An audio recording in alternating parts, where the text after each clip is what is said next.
খুব কষ্ট করে সারাদিন। ওনারা উট দিয়ে পানি নিয়ে খেজুর গাছে পানি সেচ দিত তারা। তো ওই এলাকার মুসল্লিরা ছিলেন শ্রমজীবী। তো উনি মাগরিবের নামাজে একদিন নামাজ শুরু করলেন, আল্লাহু আকবার বলে সূরা ফাতিহার পরে উনি সূরা বাকারা শুরু করলেন, সবচাইতে বড় সূরা। তো উনি হয়তো একটা খুব চিল মুডে আছেন, একটা খুব ভালো মুডে আছেন, ইবাদতের একটা মুডে আছেন। ওনার আবেগ থেকে উনি হয়তো সূরা বাকারা শুরু করে দিয়েছেন, তেলাওয়াত করে করে মজা পাচ্ছেন, করতেছেন। কিন্তু পিছনে মুসল্লিরা হচ্ছে শ্রমজীবী, সারাদিন খেতে খামারে খেজুর বাগানে কাজ করে ওনারা নামাজ পড়তেছেন।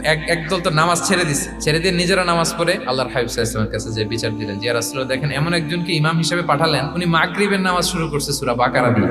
আমরা হচ্ছে শ্রমজীবী মানুষ, আমরা কি পারি এত সময় দাঁড়িয়ে থাকতে? রাসূল সাল্লাল্লাহু আলাইহি ওয়াসাল্লাম খুব রেগে গেলেন। মুআয ইবনে জাবাল রাদিয়াল্লাহু তাআলা ওনাকে ডেকে পাঠালেন। ডেকে কি শব্দ ইউজ করছে জানেন? হে মুআয, তুমি কি সমাজে ফিতনা ছড়াচ্ছ? তোমাকে পাঠালাম সেখানকার ইউনিটি ধরে রাখতে, ইমাম হয়ে নামাজ পড়াবা, তালিম দিবা। দেখেন রাসূল সাল্লাল্লাহু আলাইহি ওয়াসাল্লাম ইমামকে এনে শাসন করলেন, বুঝিয়ে বললেন যে না, তোমাকে ছোট ছোট সূরায় নামাজ পড়াতে হবে যাতে করে কষ্ট না হয়।